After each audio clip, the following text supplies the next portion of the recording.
All right, all right. Welcome to the Texans Fan Battle Podcast, brought to you by the Fan Battle Network. Got a special guest tonight, but before I introduce him, I'm gonna introduce my two of my amazing trio. I got my A1 since day one, Mr. Briggs. Say what's up to everybody. What's going on, everybody? Happy holidays. Then got my other A1 since day two. Got my boy Bo Diggity. Say what's up. Hey, what's good, everybody? All right, ladies and gentlemen, we got a special guest tonight. We got Mr. Cecil Shorts III. Say what's up to the folks. What's going on, everybody? Thanks for having me on, man. I'm excited. Excited to have you on, bro. Appreciate you for coming on, man. Let's get off into it. NFL news. We got Mr. Frank Wycheck passed away. Very sad news. Cecil, do you remember this guy in the NFL? Any thoughts about him? You know what? So I grew up liking the Titans and the Houston Oilers. So I don't know what the exact name is it or was it for, but the play against Buffalo when he lateraled it and threw it back, I Music was City Miracle. I would never ever forget that play. But he was a beast of a tight end when he played. Man, he could block, he could catch. He was nice. Him and McNair had an awesome connection. That was actually some good years. McNair, Eddie George, Derek Mason. They had tons of guys on the defensive side of the ball too. So yeah, it's sad that he passed away. Yes, it is. Matt, you got any thoughts on Frank from Yeah, the guys? it's a unfortunate event. Slipped and hit your head, and nobody's there to help you. It's a sad way to go. I wish the best of thoughts and prayers to the family because around this time, this is hard to lose somebody. So yeah, it hit the NFL pretty hard too. So thoughts and prayers to his family, most Yo, he definitely. slipped. hmm Hit his head, and I didn't know nobody found the him. details. Dang. Yeah, yeah. Man, Ooh. that is tough. Bo, you got anything on Frank? Just RP and Matt said, well wishes to the family. Holiday season is really tough, so I'm just praying for the family. Yeah, agree, man. So off to the next news. Justin Herbert out for the season. I'm kicking off to you, Bo. What do you think about Justin Herbert's injury? You think if they was in playoff contention, he would still be playing, or they think they're doing the right thing right now? Yeah, I think if they had chances to make the playoffs, which I mean, I feel like they still do with the record they have. I feel like they said it's still 30 teams trying to make the playoffs still. Everyone has a chance besides the Panthers and the Patriots, I believe. So, but no, I feel like with the amount of injuries that they do have, they don't want to send him out there and possibly, injure himself even more because he don't really have the weapons he have. Mike Williams is out, Ken Allen's not playing, so why throw your quarterback out there? So I feel like they're wrapping up the season. They're trying to see what the young guys can do. Max Duggan will play, so I guess they want to see if they have Max as a backup quarterback. And yeah, I think they make the right decision. Just sit them down, let them rest, even though it's a finger. If it was my team, it was the Texans, and it was CJ Stroud, be like, just wrap the thing up, man. Wrap it up, put a band-aid on it, man. Go out there and try your hardest. But with the Chargers, let them rest and relax. Okay, Cecil, question for you: do you think the coach is finally getting fired this year, or he's going to ride it off one more season? Gone. He should have been out of there last year when they blew Year, yeah, yeah, that for real. game against Jacksonville. Like his decision making, I just don't understand.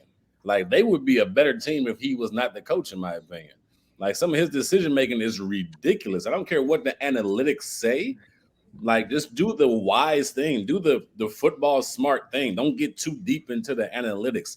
Analytics can help you at times, but if you're going forward on fourth down on your own 25-yard line, like what are you doing, bro? Like it's just stuff that I just don't understand from him. You know what I mean? It's just weird. So I think he's done for sure. Agree.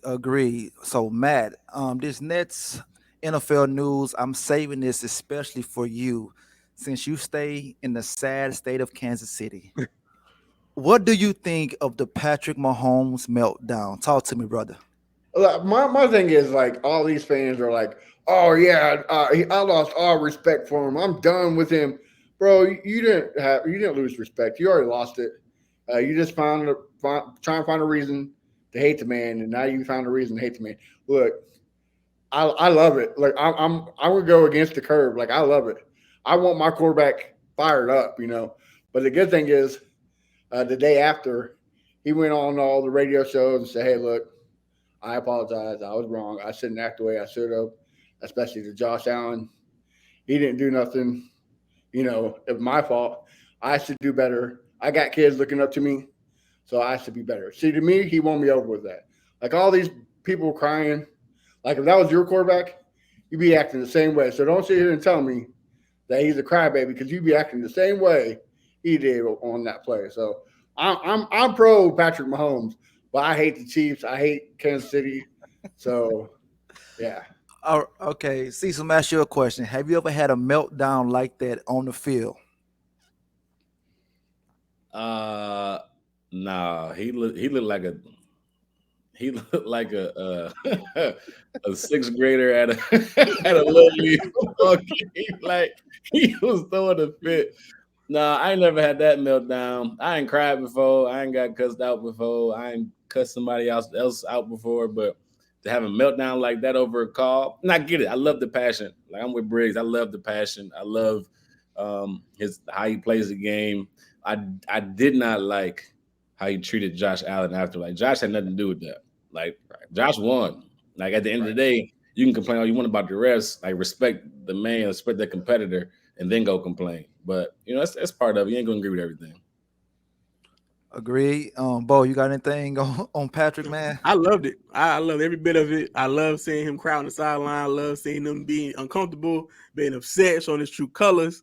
Because I've been counting down for the Kansas City demise for a very, very long time. And what's so funny about this is I drafted him for my fantasy team. I was like, okay, I'm Same, finna draft him. same. He gonna do great again. And look at him. He's doing horrible. Granted, it's hurting me as much as it's hurting him. But he's doing horrible. That team looks sloppy. I wish that team was there for the 2019-2020 season, but Oh, it is what it is, man. It is what it is. Look, I did the same thing you did, Bo. I drafted Patrick first. But I was smart. At the time called me dumb, but I picked C.J. Stroud as my backup, and they're Smart. like, "Oh, you're so stupid. You're so stupid." Who's stupid now? Not this guy. So, Well, since you said CJ Stroud, perfect segue. Let's go off into Texans news. CJ Stroud, I'm sorry, CJ Stroud still in concussion protocol.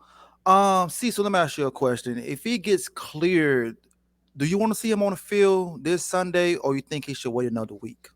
no, we're in playoff contention. I want to see you play. Like we drafted you number two to play. We didn't draft you to sit in the side. So if he's healthy enough to be cleared and he's good to go, I want to see him out there playing. Like our best chance to win is with him on the field. No offense to Case, no offense to Davis Mills, but if we want to win, we got to have CJ in the game. So if he's healthy enough to go, let's go. I think you're sitting at 7-6 right now. Correct me if Yeah, I'm wrong. yeah, 7-6.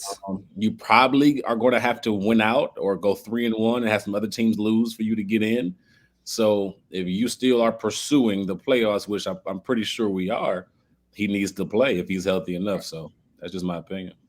Okay, yeah, we have six AFC teams 7-6. Now, Cecil, let me ask you a question. Have you ever had a concussion while you play in the NFL Yeah, or college in anything? yeah, I had multiple throughout all my years,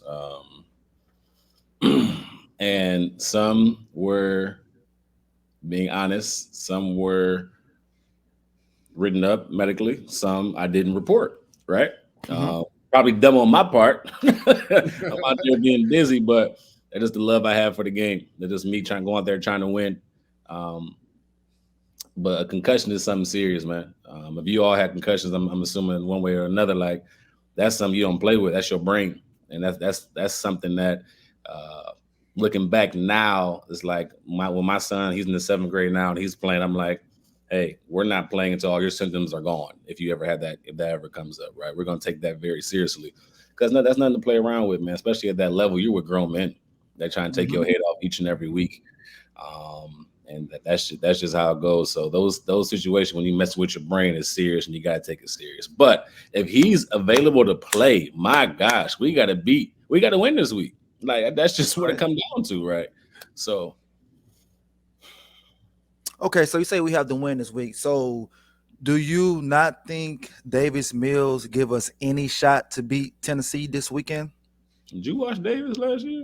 I have, but I just want to ask your opinion because I know how my guys feel. I got to ask your opinion on it.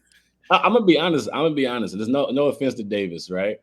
Um, and because he's come in spurts when CJ had to come out, and he's played decent. Like he completed a couple passes, he handed the ball off well, he looked good. He looked good, giving the rock away like that. Yeah. But to have him out there for a full game, I don't know. I don't know. And this is the thing I battle with. Like, I think mental reps are a real thing. Like I do believe that, and I do believe you can get better from mental reps.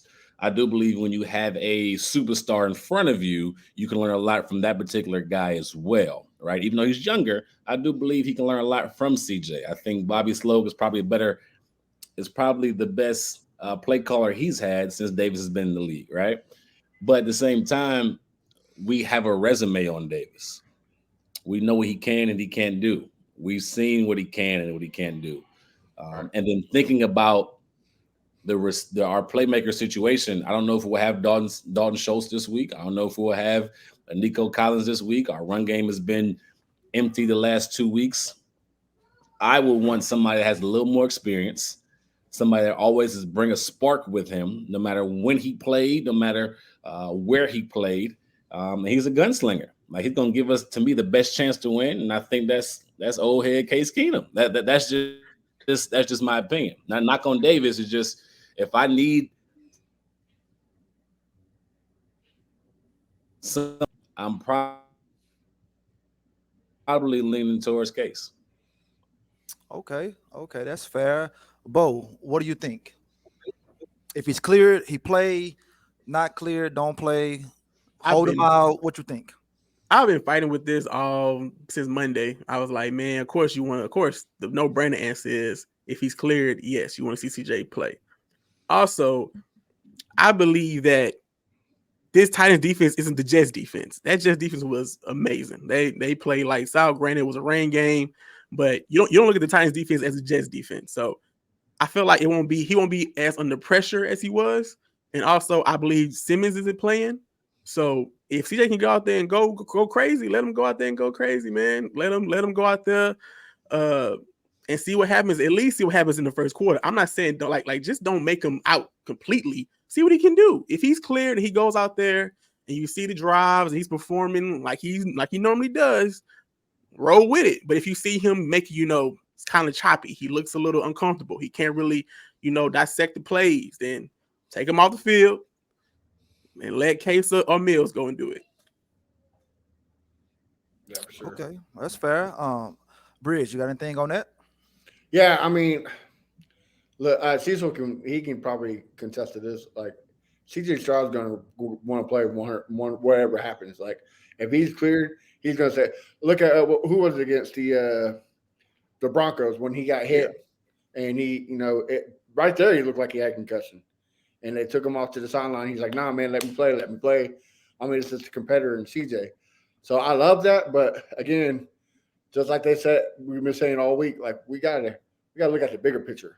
Like he's the franchise quarterback. Like we got to look 10 years down the road, not 2 games down the road.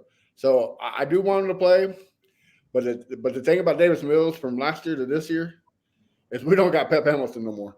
We got Bobby Slowick. I trust Bobby Slowick way more than I do Pep Hamilton. His scheme is a lot quarterback friendly, especially the quick read options. So I think that can help Mills. And Mills is the Titans killer for a reason. So it all depends on his health. First of all, I mean that's what matters to me the most is his health. So if he's healthy, bring it on. Let him be a playmaker. I think Mills is a game, not a game changer, but a game manager. Stroud is a game changer. Like when he's out, it could be 30 seconds on the clock. We still have a chance to win. So yeah, it's pick your poison. You know what I mean? So, but yeah, I want Stroud out there. Yeah, agreed. If he's healthy, I'd rather CJ. I don't want to see Davis Mills do anything but hold a clipboard. So I'm just keeping it 100. That's me, just keeping it 100. But Moving on. Before we move on, we got a super chat. What do you say? Ricardo Avalos said Mills did beat the Titans last season in Tennessee. Yeah. He did. So we do need that power. So He did, but he's also 1-2 versus Tennessee, so he has a losing record. So let's not forget that. Shout out to my boy Ricky on that right there. Shout out to my boy Ricky. So moving on. You guys' favorite kicker, Matt Amendola, is finally cut. And Fairburn is back. Cecil, give me your thoughts. How huge is that to have this guy's back, man? Because a lot of the Texans fans was on the contract we gave him, but now they realize how important that Fairburn was to this team. So give me your thoughts on that. He's one of the best kickers in the league. Like it's Without a no doubt. doubt about it. You know what I mean? Some of the, and no offense to Matt, I shouldn't have to say that, but no offense to Matt, but he missed kicks that he would make. You know what I mean? If you go back to the game where, what was the last home game we lost? Jags. Go back to the Jacksonville game. He makes 2 of those field goals. Oh man. Like no doubt about it. You know what I mean? Like we probably walk out with the victory, or at least going overtime, with Fairbairn in there. He is definitely easily one of the best legs in the league, and he's been consistent since we got him. It's just we take kickers for granted because they only do one job, right? And you only hear about them really when they're terrible, when they're not doing their job, right? So I think it's kind of opened a lot of our eyes. Like, man, we had a consistent guy, a guy that can come in and make it from 55, from 59, that can give us a chance to win each and every time, or at least get points, right? And when you have that and he's coming back, it's going to be huge because down this stretch, you're going to need points to win. Like we can't have what we had in New York last week. So we're going to need points. We're going to need opportunities to score. And then he brings that to the table. let me ask you something, Cecil, before we go on to either me or Bo. You're a player. When a team scores a touchdown and they're down, and they get the momentum after scoring that touchdown, and the kicker misses the extra point, the extra point, that takes all the momentum away, right? Like players are their heads down, they're frustrated. I mean, it changes the momentum, or all of us fans wrong. It does change the momentum some because you're kind of assuming because the kick is so short that's an automatic point and you're getting 7 points, right? And depending how the game is going, that 7 is the difference between somebody going forward and tying a field goal or somebody scoring a touchdown to tie the game up, whatever the case may be. So it does deflate you at times. Not necessarily the entire offense to be deflated, but you do feel like, dang, now we got to go out there and possibly go for 2. Now it's more pressure on the offense to go out there and score twice. Because technically, when you go for 2, you're scoring twice. You got to score in the drive alone, and then it's hard as heck when you get in that red zone to put up. You get one play to put up 2 points, right? So I think it's more on the frustrating side, but it does deflate you at times for sure, depending on how the game is going. Okay, thank you. All right. Bo, you got anything on the kickers? Just welcome back, Fairbairn, man. Welcome back. We missed you dearly, and we're glad that you're back. That's all I can say. Yeah. Okay, Hey, that's fair. at least we waited a day after his birthday to give him the pink slip. We didn't do it on his birthday, so His birthday was yesterday. No, Matt Amendola. That was nice. That was Ray, we're gonna wait a day, bro. Happy birthday, but tomorrow, yeah. See you later. I wonder if they told him, Unemployment. Yes. Yeah. we're gonna Outta thank here. you for your birthday, but the day after we're gonna let you go. This Yeah. Here's a cake, but after this cake, like you got to go. All right. On Sunday, the fellas and I we had recapped the Jets game, and Cecil, you the guest on the show. Give me your thoughts on this 30-6 loss. What do you? Well, we know what went wrong, but what do you think? What should have happened in this game right here? And do you blame the weather?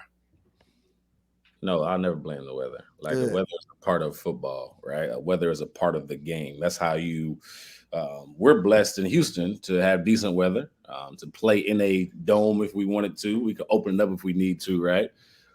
But I would never blame a game on the weather because both teams play in the same circumstances. It's not just one team that does it. Both teams play in that same game, in that same atmosphere, on that same field. They got to deal with the wet ball. They got to deal with the wind, the cold, whatever the case may be. My initial thought going into the game, I'm like, if you score 17 points, you win. I'm like, there's no way Zach Wilson and that offense is going to do anything because they are on a 5-game losing streak. They have not won anything. Like they just can't do anything. Like when you put a quarterback that's been benched twice already in the same season, I'm like, oh, this is lunch meat. This ain't bad. I knew the defense would be tough. That's just what it is. When you think of Salah, you think of defense. When you think of the Jets, you think of Sauce, you think of all the guys they got, Quentin Williams. I knew that would be difficult. But I'm thinking if you can score 17, heck, at one point I'm thinking you can score 12. You give me 4 field goals. You're in a decent position to win. And at this point of the season, especially as the game got going, like with these injuries, I'm like, man, let's just get something going. But the first half, I believe it was 11 drives on both sides of the ball together, 11 punts, and 0 points. So I'm like, all right, at least we broke even. Like at least we broke even, right? Then the second half, it's like, oh man, what is going on? Definitely frustrated. Definitely frustration came with us. I don't know if we didn't cover well, if we didn't get pressure on the quarterback. But for Zach Wilson to be able to look the way he did, I was just shocked. I was disappointed more so, right? On the offensive side of the ball, yeah, Nico was hurt, but I think it showed some weaknesses to the offense. You miss Tank, you miss Nico, you miss Dalton Schultz. And when you don't have those three, it's tough on an OC when you're preparing all week and you think you got Nico and you think you'll be able to run the ball and stuff, and then boom, Nico's gone. So now you're down to your 4th, 5th, and 6th options. And you're going against one of the top defensive guys in the league, for the top defenses in the league, right? And there was no separation in the pass game. As good as Noah Brown has been this past season in different games, I believe Cincinnati, he had 150. I believe the game after that, he had like 170 something. That was because you had Tank getting open. You had Dalton getting open. You had Nico. He wasn't the main option. So he was able to go against, the safety or find mismatches and be able to get open. But now he has to be the guy. And he's just not that. No offense to him, he's just not the guy, right? It seemed like he was the guy who took the top off the field when the play, started crumbling, and CJ improvised it and went downfield and gave him the ball. That to me, but I mean, you're the professional. I'm just the. Oh, you're right. You're right. He guy. wasn't the main option. It's just CJ. A good quarterback makes the guys around him better, right? He elevates everybody's game. And CJ does a great job of not necessarily targeting on one guy, which you'll see a lot from rookies, right? They'll target on one particular person. That's all they're looking at. They don't go through their progression, which is actually, I think, what Trevor Lawrence still struggles with. But that's another conversation. But CJ makes everybody around him better. So, like, he goes through his option. Not there, not there. Oh, Noah's there. Boom. Not there, not there. Noah's there. Boom. Well, in this situation, against some darn good DBs, a darn good pass rush, there was no separation. On top of, you could not run the ball. Like, that is a thing you have to address come off season. You have to find a running back that's going to be able to fit in this scheme. You have to find possibly 2 that can fit in this scheme that's going to be able to, whether that's a vet and drafted guy or a vet and Singletary or a vet and Pierce, whatever it is, a rookie and Pierce, a rookie and Singletary, however you want to mix and match, you got to be able to run the football. It's no way that you should be able to you should not be able to tote the rock in games. That's just frustrating on my part. So now you're one-dimensional in the Jets game, and you're one-dimensional with your 4th and 5th and 6th option instead of the top guys, right? I think a little bit's on Slowick because you got to make adjustments, but it's hard. It's just hard to make adjustments against a darn good defense with your 4th and 5th and 6th options out in the field, right? It's just hard. So I just think the Jets came to play. They had Zach Wilson came in. I guess he went on the ESPN or something. So he had nothing to lose. He already been benched once or twice. I was gonna go out there and play. I'm gonna throw long and kiss moms. That's what I like to do. He said, like to throw and kiss moms. And that's what he did. So it was frustrating to see, man. Because in my mind, You let Atlanta slip away. You let Carolina slip away. In this game, you got your butt beat. So I ain't gonna say that it slipped away. I'm gonna say that it was a disappointing performance, right? So in my And eyes, I think you let the Jags slip away too because we could have won that game in Jacksonville. you definitely could have won that game, right? And I think this shows. So I put it this way, I'm not in panic mode, right? Because if you would have told me on December, what's today, 13th, Yeah. that the Texans will be 7-6, I'm like, I don't know. My eyes, I'm like, if you win 6 games this year as a whole, you showed improvement. So you're ahead of schedule, right? But so at the same time, you're showing you're ahead of schedule, but you did show me that you're a young team. You did show me that you were a rookie head coach. You did show me that you were a rookie offensive coordinator, right? There's some things that they have to grow together with that they'll be better down the line. But right now, we're gonna have a little bit of growing pains. And like you said, it also shows that they are missing some key pieces. Like you said, CJ Stroud made his team a lot better. Now that he has his two main focal point or three Dalton Schultz, you are missing depth. So that shows us that this team is there, just off by a hair or two. So yeah, I completely agree.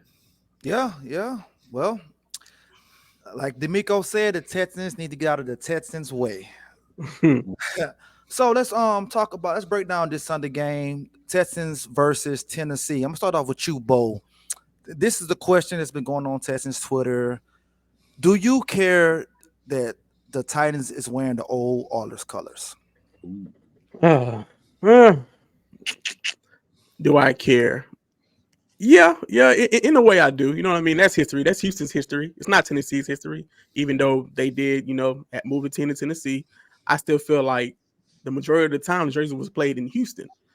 So to be honest with you, I feel like I know people be like, "No way, they can do that." I think they should relinquish those uniforms and give it to the Texans, just out of goodwill, because we're in Houston. Those are Houston colors. Let us have them back, man. Y'all don't need them, man. Y'all don't need them color. Y'all don't need them uniforms. They're gonna look Right. better on our players than they do on Tennessee. And especially the way Tennessee going now with the way they whole team is transitioning to, like, I'm guessing, rebuild mode. I feel like they're going to be in a rebuild position going forward. We about to be the stars of AFC South now, man. Give them back them jerseys, man. We need them jerseys for our games, man. Give us some jerseys back. Yeah, well, a lot of the Tennessee fans don't understand. They're like, "Oh, that has nothing to do with Houston." It's or like go back in history. Uh, Houston flag was that color. The Houston police cars was that color.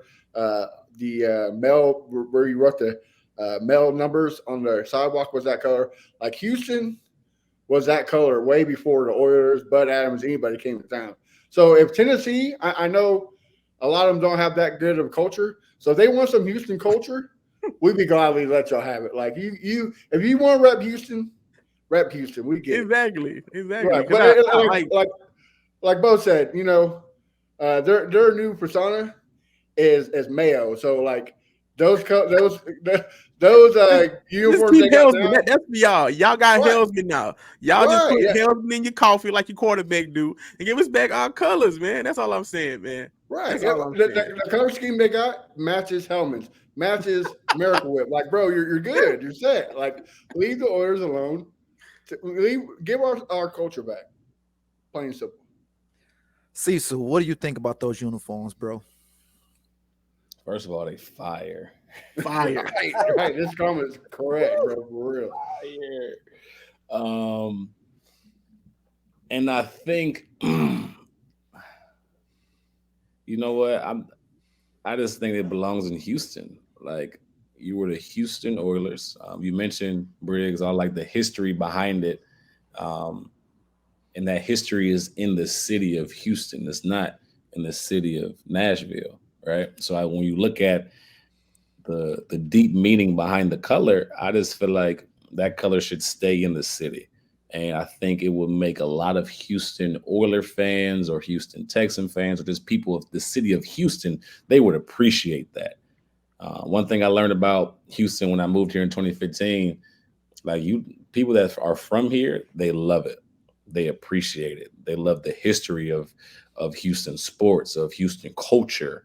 Um, and I think one thing the Texans are trying to do right now is really invest and really try to embrace the culture, whether it's a Hispanic culture or African American culture or whatever the case may be. They're really doing their best to put all that into the game day experience, put all that in the clothing that they have, whether there's graffiti on the clothing or calling it H Town, or they're trying to bring the swag to it, or really respecting the local legends.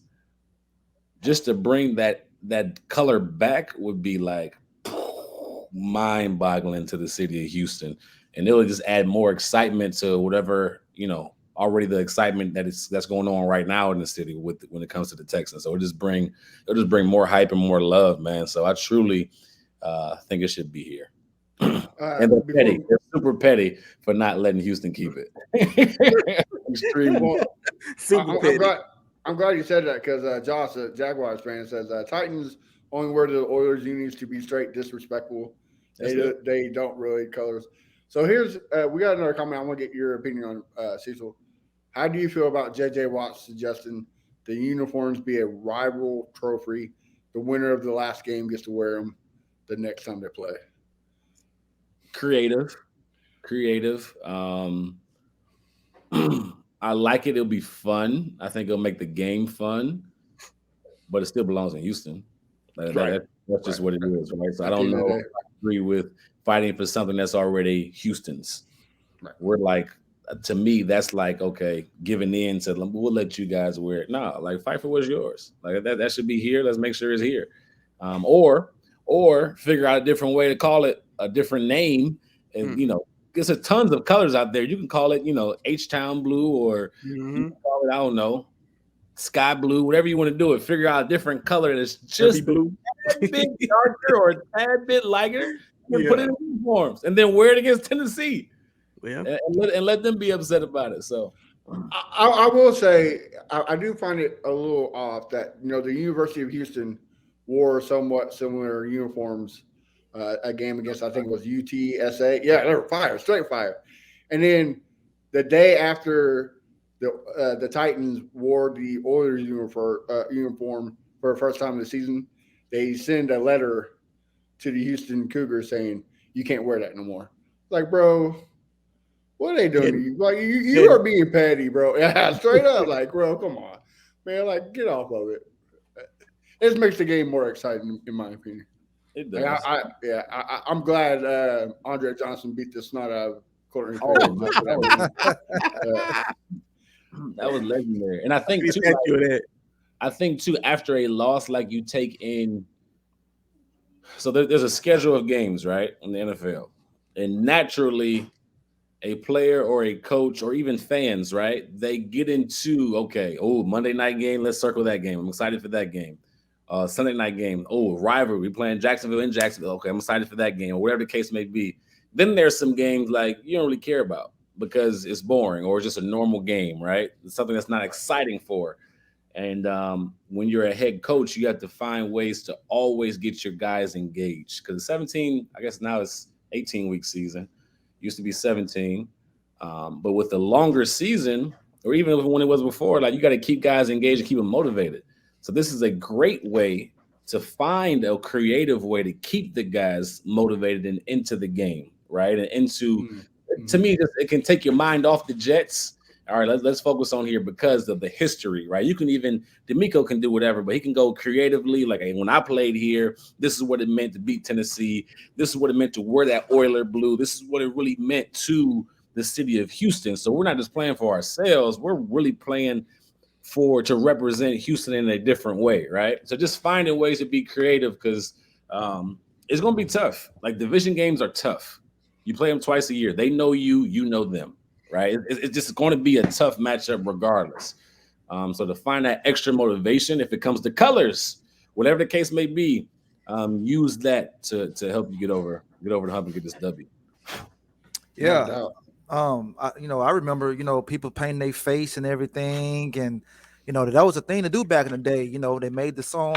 What's the guy that made the song? Matt Weird Allers. What's the guy that made that song? Oh, bro, if you didn't ask me, I could tell you. Mac Hayes, something like that. I think it's Mac Yeah, Hayes. yeah. So I mean, like the guy said in one of the comments, Tennessee don't care about those colors. They just trolling us right now. hopefully the new uniforms, we find a way to, put that back on the uniform, get it back, do something. But let me ask you a question, Cecil. When you said something about circle the games and everything, this Sunday we're playing D Hop for the first time since we traded him. Now, as a player, when a team trades you, cut you, release you, whatever, and you play that team again, do you play extra hard or it don't matter? Oh man, you fired up. I'll never forget when Jacksonville.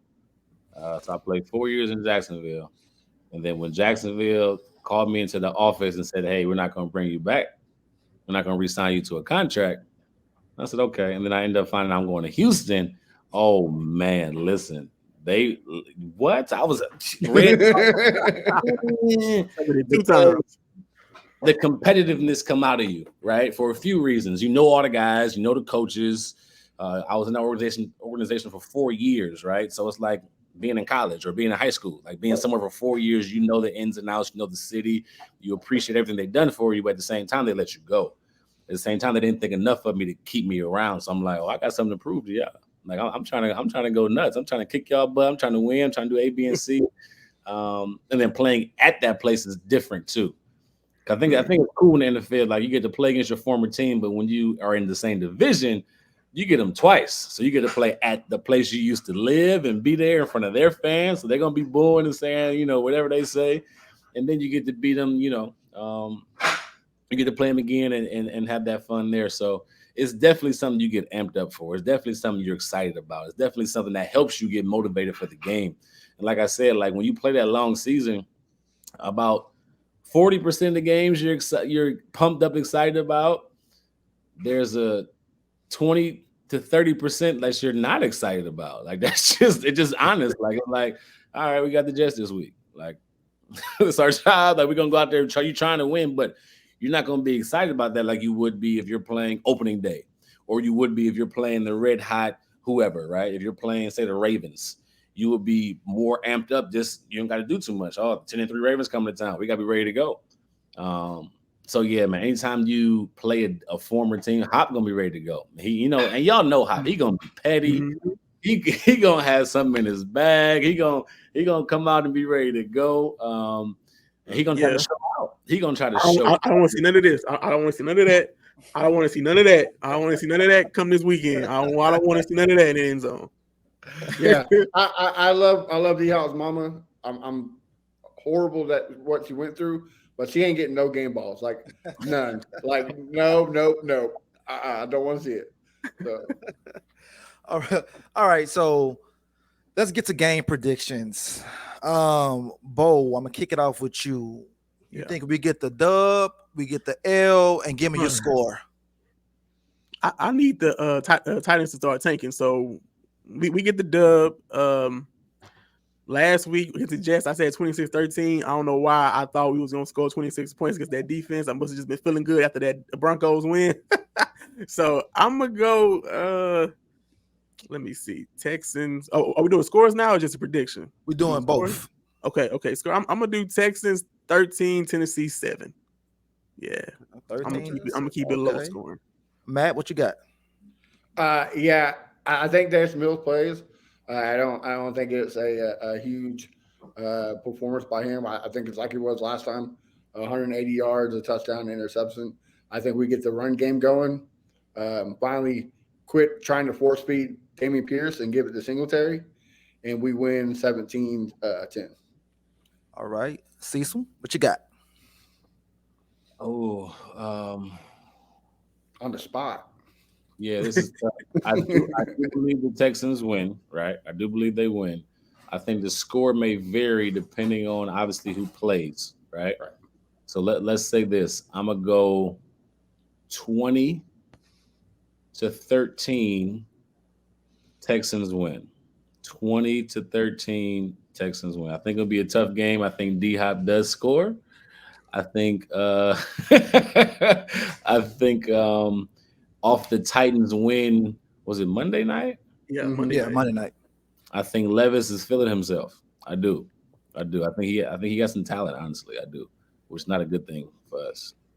Off topic, hey, you got Trevor Lawrence, you got Yep. Richardson, you got Yep. Levis and then CJ. That's one heck of a. If those guys pan out, that's one heck of a division. But I would say 20-13 Texans. Okay. If CJ plays, I go 2017 Texans, Fairburn, welcome back game winning field goal. If Davis Mills play, I say Titans win 17-10. Oh, I mean, it Yes. could happen. Yeah. really? Yes. I think Titans beat if Davis Mills play. Fellas, do you have anything else before we get to who will Cecil Shorts? I will say this: if you are a fantasy team owner and you have Will Levis, start that man. He's about to have 330 yards, 2 touchdowns, Don't zero say that, man. interceptions. Don't Bro, say that, bro, man. look, Don't say look, that. look what happens to mid quarterbacks, bro. When we Uh, play them, Zach Wilson just had a career game. Like, he's using reverse wow, psychology. bro. Okay, he's using reverse psychology. We want Will Levis to give us 150 yards and three interceptions, and he sit down. And I don't know who the backup is. Bring the backup in. That's what I want to see. The Ryan backup is the Tannehill. guy from last year. Oh, it's Tannehill. It's not the Is Tannehill still there? Is Oh, he okay. injured? I thought it was the other guy. The I mean, I don't know who it is. That's Yeah, I don't know. Oh yeah, Malik Willis, right? yeah, Malik Willis. Yeah, I Yeah, thought it yeah, was yeah, Malik yeah. Bring Willis. Malik Willis in, man. Let Malik throw some interceptions too, man. Everybody get interceptions today. Okay. All right. So Mr. Cecil Shorts, we're gonna get into a fan favorite segment right here. It's called "Who is Mr. Cecil Shorts?" You okay with that? Yeah, we good.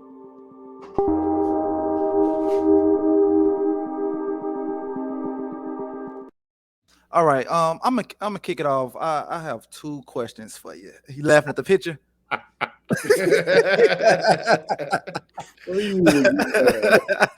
I had deep dive for that one, bro. Like, that was a tough one to find. You're a hard man to get pictures of. Cecil. I just want to say that. That's like when I had hair. I ain't got nothing. Hey, it looks good on us, bro. You know. All right. All right. So two. I got two. Um, who was the best player other than yourself to come out of Collinwood High School, and what Texans head coach came out of Mount Union? To answer your first question, say it again about the best what out of Collinwood Who was the best player other than yourself to come out of Collinwood High School? in football. Any sport, track, field, baseball, You know, any sport. we had a guy. He was older than me. He was number 2 in the state in basketball to LeBron James, named Swanee Cooper. So there was LeBron James, and then there was him. When I mean this dude was special, jump out the gym. I watched him playing around do a 360 windmill or a 360 between the legs in high school. Like this easy, just boom, we going crazy. Um, he was a special basketball player, special hooper.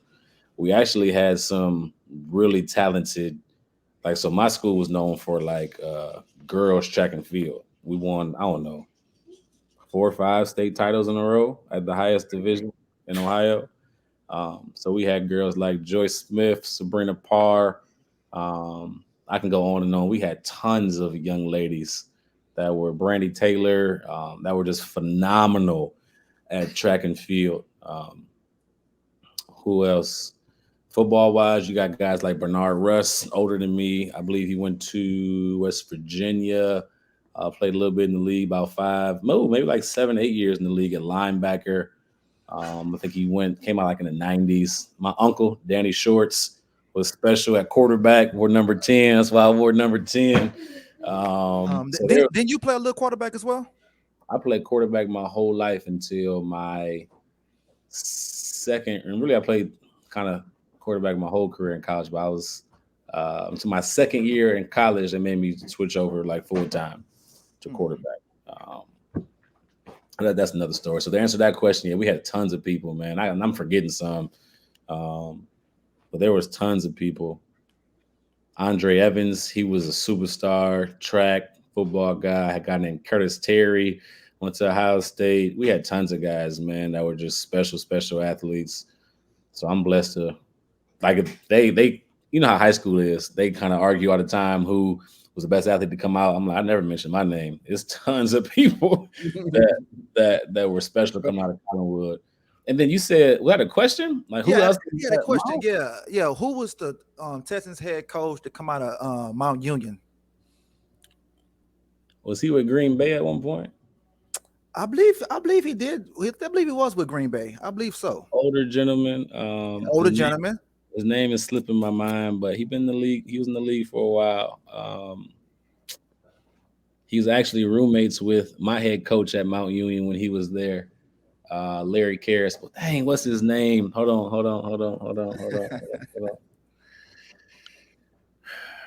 I know he was with the Texans for a little bit, but he was really. I remember him with the Packers. Tell me the name. Don Capers. Don Capers. Yes. Legendary, man. Legendary. Yeah, legendary. Don Capers. Okay. Bo, you got any questions? Okay.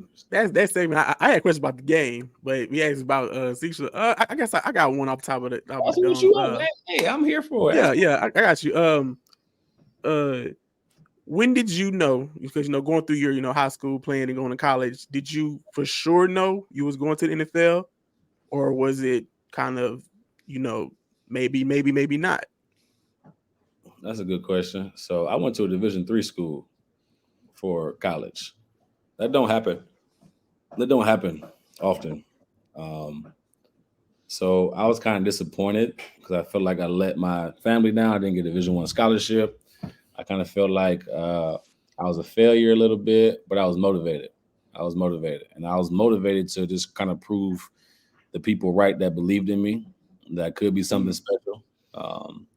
And then I was motivated to, just simply provide for my family and be there for them. I'm the oldest of 6 kids, so it was a lot that went into that. But I grew as a man at Mount Union. Mount Union changed me from work ethic to maturity. When I was at Mount Union, I think I went. I lost 4 games in my 5 years there. Wow. So we play 15 games every year because we go to the playoffs, we go to the championship. Like Mount Union is the Alabama, the Clemsons, or not the Clemson no more, but the Alabama, the Georgias of Division III football, right? When you think about Division III football, you think about University of Mount Union. So I was blessed to play behind a guy named Pierre Garçon, who actually drafted in 2008 or 9, one of those years, by the Indianapolis Colts in the 6th round. So when he got drafted, I said, wait a second. Hold on. Like, you can get drafted from Division III. And my mind started going. I put the work in. And the NFL is a copycat league. So his rookie year, I think, was 2008. He didn't do much. He was behind like Marvin Harrison, Reggie Wayne, all the Dallas Clyde. Anthony Gonzalez, they had a stacked team. In his second year, he ended up having like 850 some yards because Reggie and Marvin were getting older. Mm-hmm. So he started coming in and making plays, and he's always he's 6'1", 210, this solid dude. He gonna block, he gonna make plays, he's explosive. This is a special dude. I'm like, how did he go D3? That's another story. So when he started doing well, they actually went to the Super Bowl that year and lost to the Saints. So I go back to NFL's a copycat league. So they're like, hey, this Pierre Garçon cat, he came from where? Mm-hmm. Then all of a sudden, all the scouts start coming back. And I redshirted my freshman year. So when he got drafted, that was my redshirt freshman year. So I had 3 years. And my goal was to break every single record in the book. And I was fortunate enough to do really well. And if you look at stats, they were like crazy but my dad always told me that you have to dominate your level to even get looked at if you're at a smaller school. You can't just be all conference, you can't just be good. You got to prove you don't belong each and every Saturday. So in my mind, my senior year, I had crazy goals. Like, this game I ain't getting tackled. Mm-hmm. That was my goal, right? Is it unrealistic? Yes, but that's the mindset I have to be able to get looked at, right? I'm like, you know what? A serious goal I have, I'm like, if I don't get 2 touchdowns and 100 yards every game, I'm pissed off. Right. So because of Pierre's success, a lot of agents, a lot of scouts started coming back, and then I was doing really well those 3 years that he was gone and putting up kind of crazy numbers. My senior year is like, wow, I'm really gonna have a shot. It kind of hit me like, whoa, it's a scout here almost every other day. It's agents hit me up on, y'all probably my age. Just agents hit me up on Facebook and MySpace, Yeah. Yeah. all that stuff like reaching out to me. So I guess my senior year is when I knew, like, okay, this is for real. But the whole experience was just crazy. Like it was surreal, especially coming from a D3. It was just a surreal experience. That's amazing. Okay. That's a great. Sorry if I And went I too had another deep. question. Sorry if I went too deep. That was Oh my no, bad. no, No, no, no, Oh no, no, no. no, that was nice. I enjoyed Yeah. that. Thank you for answering it. Perfect. When you got into the league, was there anyone that took you under their wing or mentored you, or did you even look for that once you entered the league to try to understand the business and whatnot? Man, I'm gonna be brutally honest, man. I didn't. I had some guys. I had some guys that were great examples for me, um, but I had to learn myself. You know what I Yeah. mean? Like Mm. coming from a Division III into that world in Jacksonville. I'm happy it was Jacksonville and not like Miami or LA. Mhm. Right, right, right. Crazy, Give you right? room to grow. Yeah. So I could actually have a chance to uh, not do nothing too crazy, right? At that big level, but Hmm. I had to learn. I had to bump my head. I had to learn how to be a pro. Um, and coming into Jacksonville, I never forget they drafted Blaine Gabbert first overall or 11th overall, first round. That's what I meant to say. That was the lockout year in 2011. So we literally went from getting drafted in the fourth round from a D3, all excited, to not hearing from them until the day before training camp. Hey, they Mm. called lockouts over. Hey, lockouts over. You got to come in this Saturday. It's like Thursday. You got to come in this Saturday. We start training camp. Boom. I'm like, Dad, don't get no rookie mini camp or nothing. Um, but the guys like Mercedes Lewis, who's been in Jacksonville forever, guys like Greg Jones, who actually had a cup of tea with here in the Texans, guys like Maurice Jones-Drew, guys like Michael Thomas, who you guys probably don't like because he caught the Hail Mary pass against Pass. Houston and Jacksonville. Yeah. Those guys were good examples of um, for me to learn how to be a pro, to learn how to study, to learn how to take care of my body, to Mm. learn how to carry myself off the field, to learn how to just be myself, right? And then as Yeah. time went on, a guy named Larry Fitzgerald, I got a chance to really work out with every summer for about 4 or 5 years, and he poured into me, man. That was special. Like Amazing. seeing a future Hall of Famer work like he's trying to make the team Mm. was exceptional to see. Like to see the over and beyond he goes to keep his weight down, to eat correctly, to take care of his body, to train, to run routes, to go over and beyond each and every day, to bring his quarterbacks in, build that chemistry, to build that trust. It was amazing. Like Mm. that was something I'm like, oh, that's how you do it. Like that's Real. that's the way you last in the league. Mm. Um, Gotcha. Okay. so I think, yeah, for sure, it was those guys that I mentioned. Okay. And my last question. Um, with the times being on social media and the TikToks and the Instagrams of the world, if that was around time you was playing, would you be on the field hitting them dances? You'd be on the hitting them dances and everything too, or no? You weren't big on social media when you played. I ain't no dancer like that. I got rhythm though. I'm getting twisted. I got rhythm now. I can get down when I need to get down, but I really wasn't no big dancer like that when it comes to touchdown. I was too shy. I was too nervous. I'm a jump in the stands or have fun with my guys. I'll do something with somebody else. But I would have fun. I don't know. In today's game is different. Like if you get an interception on defense, the whole team of Oh, defense yep. down. It's different, right? And I don't know if you guys like that or not. But they're like wanting the players Yeah. to really To show have out. Be Yep. involved. and show like Mm. that side of things. So I kind of take my answer back. I probably would, but I would do it with other guys, like come up with creative stuff, like you know the baby boy Yeah, thing because it like was. DJ Stroud did and stuff like that. I would love to Yeah. be a part Yep. of that. Yep. That's fun. But by myself dancing, nah, I ain't got that. Because it was quiet, back then they didn't really let you, go Yeah. crazy and just be, have fun with it. But now you see the NFL is embracing it, and there's opportunities for NFL players, whether they're get cut and they can show their story on TikTok, and just to build your own fan base Yeah, as well as yeah, embracing and engaging with the fans. yeah. So I think you would enjoy that aspect. Oh, for sure. I agree with you. Matt, what you got? Yeah, I have three loves well, sports wise. I have three loves in life: baseball, football, and boxing. Your granddad, Cecil Shorts Sr. I see he fight next to Did your research, Briggs? Did your research? yeah, yeah. Go ahead, Matt. Did you ever get to witness his boxing skills, or was it just stories? Um. So, rest in peace to my grandfather. I'm the third Cecil. My son is the fourth. My dad's the junior, and then obviously my grandfather was the original. I never got to witness it. Well, I take that back. When he got mad, he would, or we would play with him. He would kind of just like throw a little something. Um, but his professional time was special. Like it's rare that you have like two professional athletes in the family, and the reputation and the character and the legacy he left in the city of Cleveland, Ohio, is bar none. Like he's a legend. I mean, he got to fight on the same card as Cassius Clay. So I mean, Let's fix that. Cassius Clay fought on his I card. know that's right. I know that's right. My Was fault. I know that's right. My fault. Reflect on it. card, you feel me? Like Hey, correct me, before bro. Cassius took off. That was before Cassius took off. Yeah.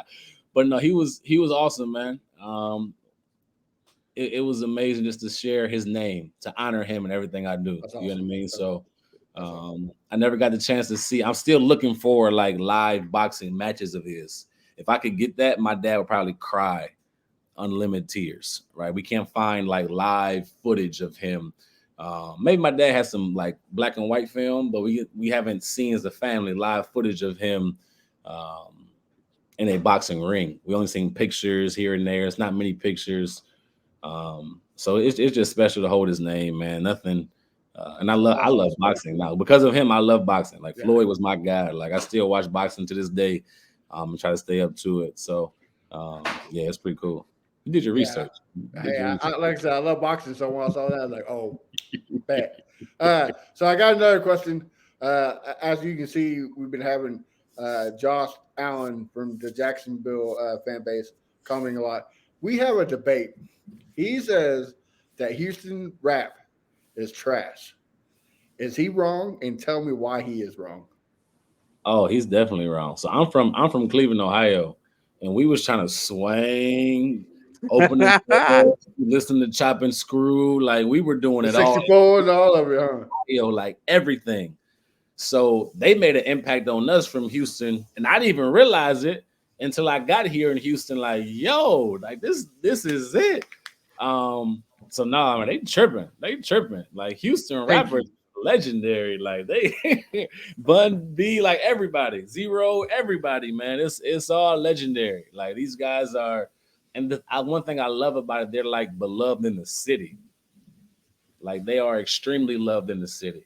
And I think they have a bigger hip hop brand here in Houston. I don't know. I don't know how big hip hop is as far as like local legends in Jacksonville, but man, like here, it's music. It's music.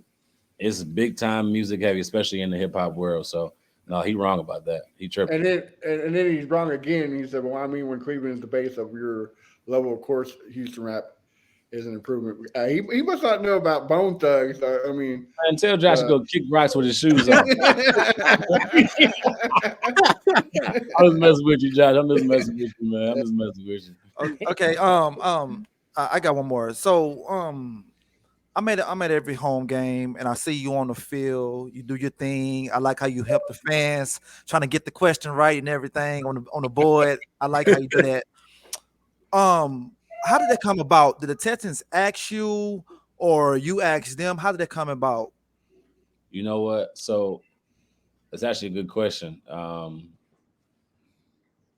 It's my third year doing it, and if you're a former player in the NFL, they call you a legend, right? Because people are like, oh, you're not a legend. I'm like, I agree, I'm not a legend. But they're saying like the idea behind it is like you're a legend somewhere about your journey. You are a legend, right? To make it the highest level, that 1%, you are a legend. So I was doing a lot of stuff for the Texans legend community as far as like ambassador work, going out and talking to businesses, hosting events, working with Toro, doing all these things in the community. And I think I was doing decently well. And they were like, hey, we're trying to come up with a great game day experience. And Jackie Maldonado asked me, like, would you be interested in being a game day host? I'm like, okay, what's that mean? And she kind of explained it to me. And I'm like, I don't know. I don't know about this. Like, but it's one of the best decisions I've ever made, man. Like, I truly, truly love it. It's something that I'm still close to the game. I may still be able to be close to the game. I'm able to be close with the fans. The love that the fans show is amazing. To have that rush of energy, it still feels like I'm on the field playing. It kind of supplements for not being able to compete at the highest level, right? Because there's nothing you can do when you reach that pinnacle of playing at the highest level. I don't know how else to, in that particular sport, there's nothing I never feel that same feeling again. So to be able to be on the actual field and be with the fans, and I take it serious. I want to do well, right? I want to put on a good show for the fans. I want to have fun. I want to, whoever I'm interacting with, I'm like, hey, this might be the only time you get to interact with me. It might be the only time you get to be on the field. Let's make this special. Like, these are memories forever. That's awesome.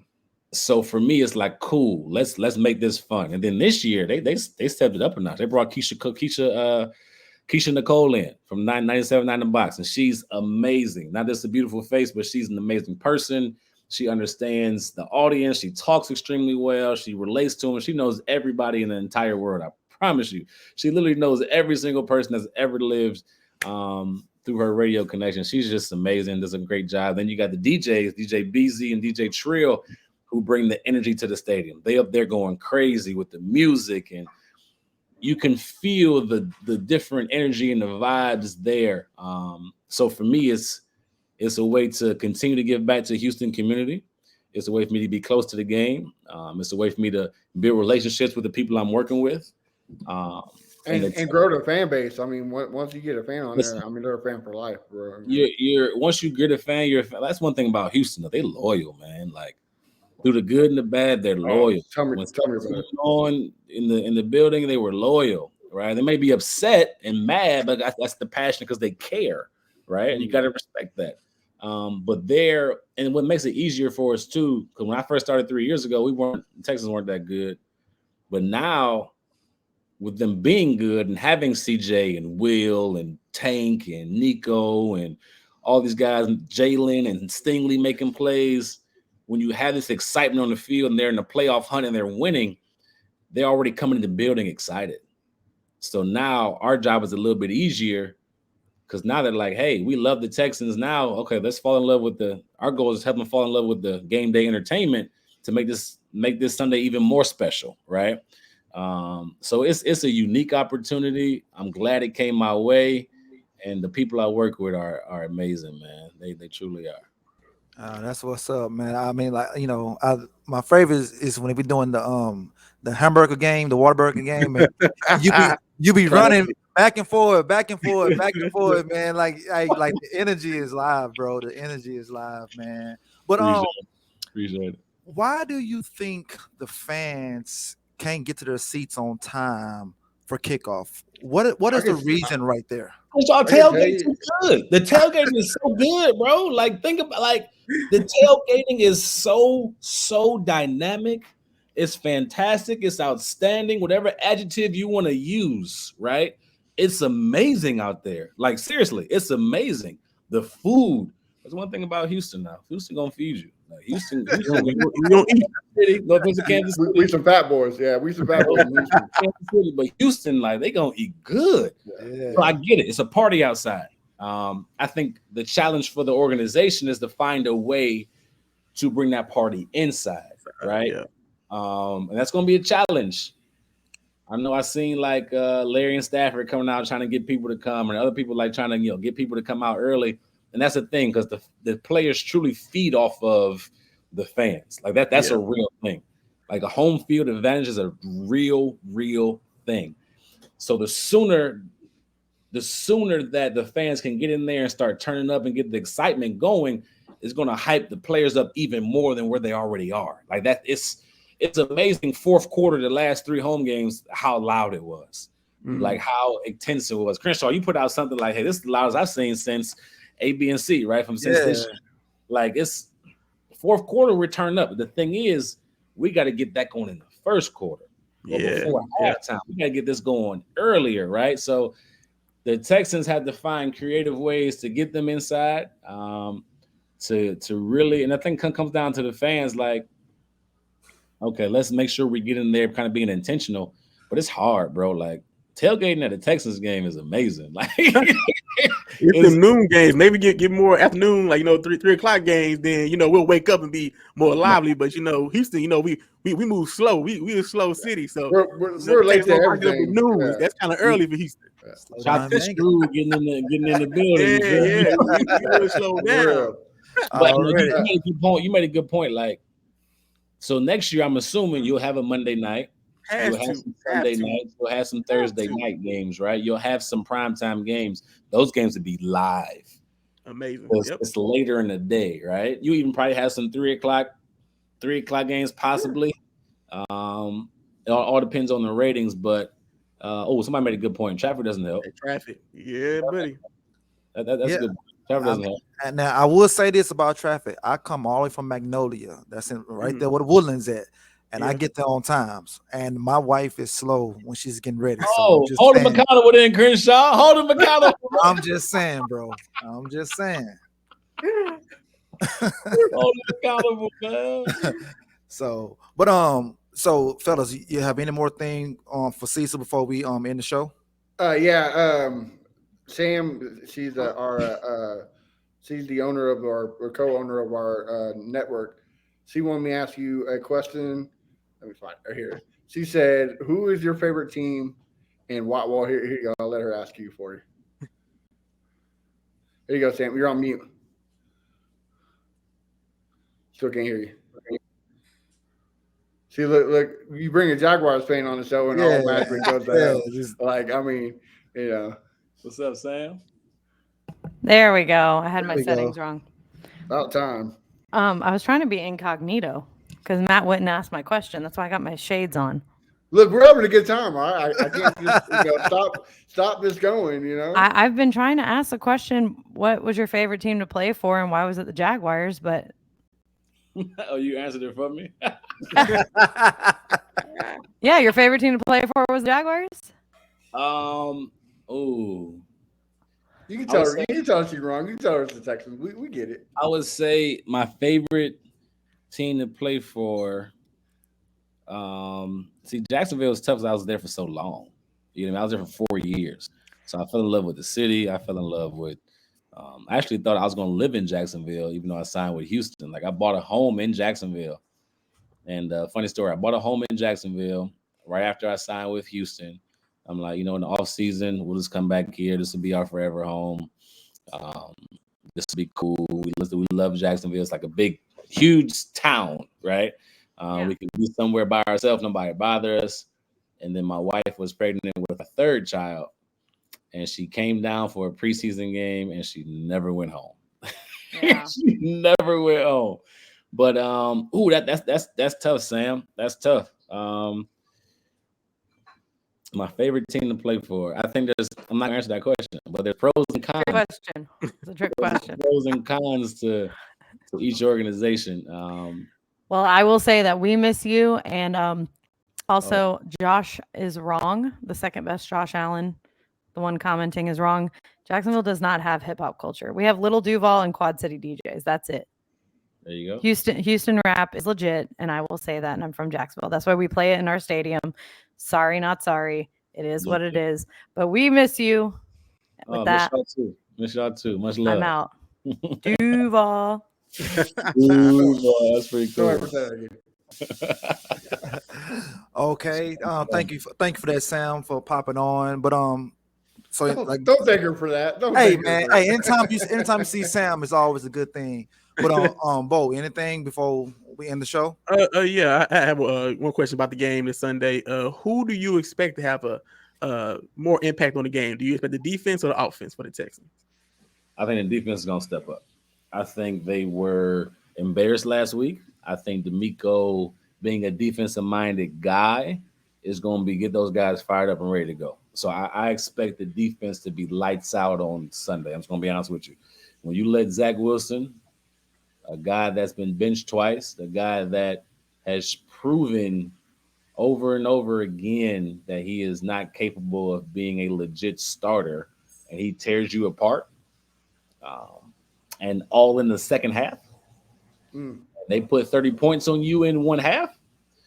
I think a statement was made by D'Amico this week, and I think they're going to come out ready to rock and roll. I'm expecting them to dominate. I'm expecting them to go out there and win the game, regardless of who the quarterback is, right? Regardless of who is playing on offense or not. I expect them to go out there and make plays, get sacks, stop Derrick Henry, who's not the same Derrick Henry, but he's still productive. But I expect them to go out there and really, really win the game on the defense side of the ball. Okay, and also Zach Wilson won Player of the Week, so that's a little bit more motivation. Yes, my What? goodness. I'm making T-shirts if I'm D'Amico. I'm making T-shirts. All that. I'm getting on the screens. I'm gonna have That's on playing PowerPoint. pregame. It's That gonna picture. be ESPN everywhere. Just like, hey, y'all let this dude. Y'all let Exactly. this dude. Put 3 bills on you. Man, Okay. what? All right. Matt, anything? Yes, no. Nah, man. Crazy. Thanks again for coming on. It's been a pleasure. We loved it. By far, one of the greatest episodes. So thank you for coming on. Cecil, why don't you tell the folks where they can find your great work, charity, anything you got going on? Let us know. Man, you know what? So you can follow me on all social media platforms. I'm going to start doing a lot more in the media world. It's kind of one of my goals. Cool. Possibly something special coming soon in the new year as far as being in that media world. So we'll see how that goes. But you can follow me on all social media platforms. I think on Instagram it's Cecil Shorts III, and then on Twitter or X, I guess you got to call it X now. Like, that's never mind. That's Brian. My bad. Wakanda forever. Black Panther. Wakanda forever. Wakanda, there it is. C Shorts. I think it's C Shorts III on Twitter. My old Twitter got hacked, so I had to make a new one. But man, it was a pleasure being on here with y'all, man. I appreciate y'all. We got some fun stuff coming as far as business wise. The wife and I got some cool stuff coming, like flag football coming in the new year. So we'd love to be back on and talk about that a little bit. But man, I had a blast with y'all today. Hey man, appreciate you for coming on, bro. Yeah, we're gonna have this again in the off season for Please, sure. man, please, anytime, bro. Let me know, man. Let me know. I'm all for it. This is fun. Already, man. Bo, tell the folks where they can find you at. Bo Diggity 713 on all platforms, TikTok, Instagram, X. That's where you can find me at. Bridge, talk to him. Yeah, I mean, you can find me at A1, Day One Texans everywhere. All right, you can find me at Phil Ford Crenshaw on all social media platforms. Thank y'all for listening to the show, and we out. Peace. They had a Pro Bowl for talk shows. We get selected. We gonna